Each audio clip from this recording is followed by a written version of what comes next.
Kalma lang. Ganyan talaga mga lolo. Ulit-ulit. Kahit 10 aswang pa magtulong-tulong, kaya kong pabagsakin eh. Gusto niyo sumama pa kayong dalawa eh.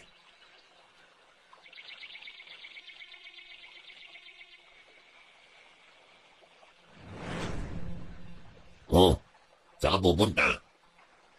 Dito lang. Titignan ko lang yung mga isda. Parang gusto kong kumatay ngayon eh. Ang sama niyo kung makatingin ha.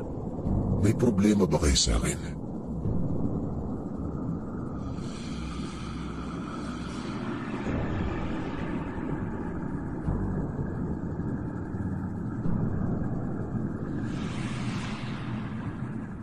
Sino ba yun, pare?